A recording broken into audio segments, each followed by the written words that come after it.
Welcome to another Key Comp Eng video. This one is the Embedded Hardware Accelerator project, which accompanies the Git repo from Key Comp Eng with the same name.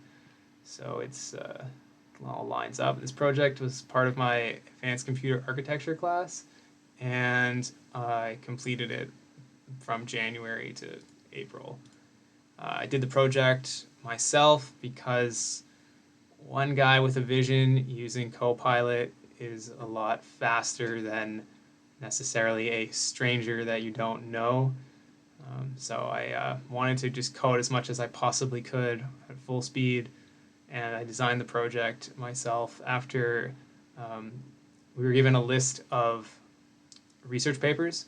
So I selected one, and the task was to replicate the research or modify it in some way. So I took inspiration from an architecture for a chip level system that was meant for running AI models in embedded systems called Marcellus. And I wanted to, rather than, they had a simulation tool, like you could have simulated it. I wanted to just build my own thing that was as close as possible, which is obviously greatly simplified, but it meant I got to spend time thinking about um, actual hardware design and how my code would run. I thought it was more instructive and insightful way to spend my time. So let's get the slideshow going. Here we go. The Advanced Computer Architecture project completed by myself. Quick intro, methodology, results, and conclusion. So here is Marcellus, the schematic. And as you can see, there's 16 RISC-V cores. There's another one in the cluster, and then there's another core that runs everything. And a lot of very smart people worked for a long time to realize this. So I wasn't going to make something this complex. So I made some simplifications, which I discuss in a slide following a quick overview of what SoC architecture is. And essentially, you're using custom IP that you create to interface through, usually use a proprietary bus system for whoever, and or you tag on to either Intel or AMD for your bus, and that way you can interface with already existing hard processor cores. And you design the register transfer level. That's how I did it. And your design is realized in an FPGA for prototypes, and potentially you could make a application specific IC. But mine was realized on an FPGA. So scope limitations. Instead of doing complete RISC-V cores with their whole instruction set, I just decided to do a multiply accumulate module that was 2 by 2. I know real neural networks use very tall, skinny matrices, and then a square 2 by 2 is a dramatic simplification. But it was a one-man project to get done in 3 months while I did a full course load of other courses. And I did see it through, so we're going to continue. I took away the RAM as well. It would be much faster if you could connect your cluster, and your cluster had RAM, and it could process all of your data independently. I took away that and just made it transactional, so your hard processor core is sending to your hardware. So it doesn't do much acceleration because your processor is just busy doing each transaction. But the idea is certainly there. So let's just keep chugging along here. Everybody did different projects, and my demonstration very much built on an embedded systems class that I took, and I used the board from that class.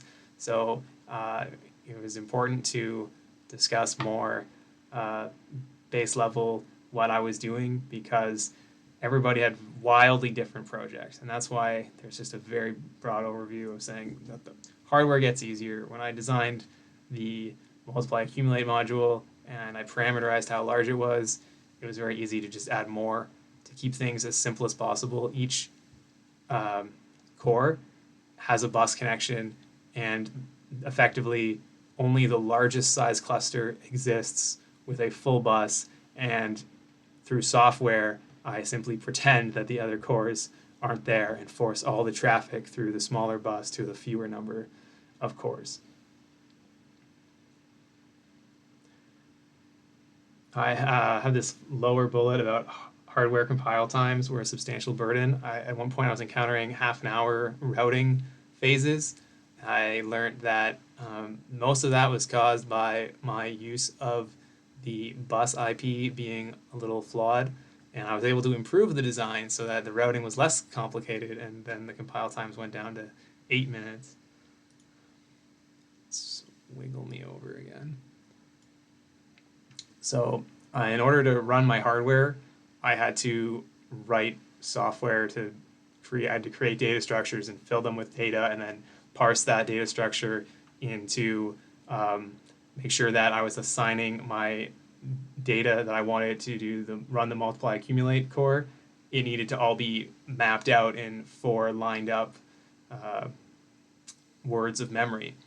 So just to get that going took a pretty long time. So you can see I created a set of matrices. I always did times the identity, so we just had 0, 1, 2, up to 16, multiplied by the identity, and that was the easiest thing to generate and keep track of the results.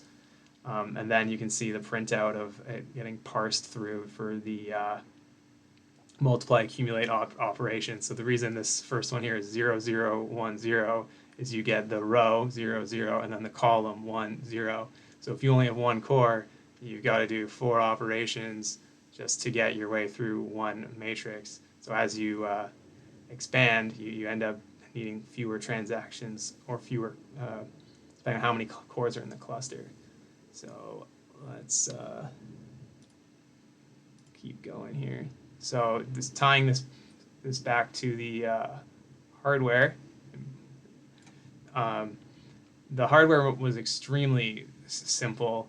It's a very busy block that just has 4 arguments and multiplies then sums, and then it has a done signal to make sure that my finite state machine is chugging along without any corrupted data. So you can see how the multiply accumulate core is only able to do 1 row and 1 column at a time. So you actually need 4 operations to complete the whole matrix. And you can see how, as AI models scale, you're going to run into wanting to have 16 cores. To interface with each core, I need to develop a handshake. So this code is a very crude early representation. It ended up being wrapped up into a couple of much more elegant functions. But the reason the presentation includes this is because it allows someone to see that there is a pointer, and the pointer is moved around and then set to the instruction. So this is the pointer moves to the instruction base, and then it gets given the instruction of reset, and then it goes to the status base, and it just busy loops until the status of the hardware reflects reset. And we move through we want to transmit the signal, and then we check that it's, we don't give up on that until it's ready to receive. And then we do four spots at a time, load in the whole 4 arguments, and then we come back and tell it, okay, we're done sending. And then if it's already done, it will say status done, and then we read the result.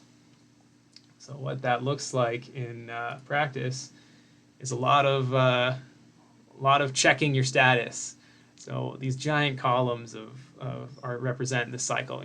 Reset, ready, done, reset, ready, done, over and over and over. And I counted the number of. Oops, let me just back it up there. I was trying to move myself on the fly.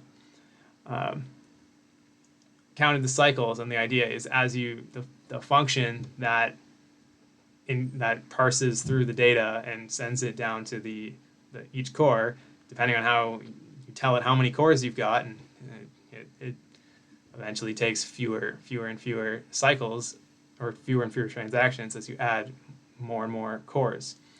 So it's just there's a sweet spot. So we have to figure out now, like, what is the right number of cores. And I borrowed the idea from my microeconomics class of just marginal improvement. So every time I added a core, how many fewer cycles. So what this table has is the number of cores and the bus addresses. So for each core, there's 4 addresses for the 32-bit variable of each operand, and they're directly mapped. So every time you add a core, you just gain 4 more, because it made writing the firmware something I could complete.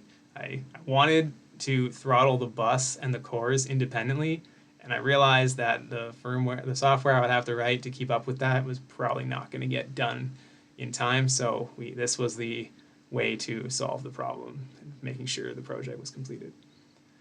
Then I keep track of how many cycles each takes. And I realized when I was finishing this, like, I finally got it all running, and I realized it's very easy to, calculate ahead of time. It's pretty simple theory when you fix the buses. But as I was developing, I had this big dream that I would throttle the bus size and the core amount of cores independently. So it got simplified, and it's a little anticlimactic because you can see it just decays. And I have this approximate estimation of the size of the hardware, and then the last column is the improvement in cycle time. So you can see as you increase the number of cores, you make some pretty generous reductions in time. But because the data set was just a flat 16, you end up with remainders, and you have to do that one extra transaction. And if you have, depending on how many cores you have, like if you need to do one more matrix, it doesn't really matter if you have 16 cores, you just need one. So because of that, you start losing performance, and you're just gaining area. So as I said, I identified that 8 seemed like the appropriate number, and that was my project. So thank you for your interest, and I'm gonna conclude this video. Cheers.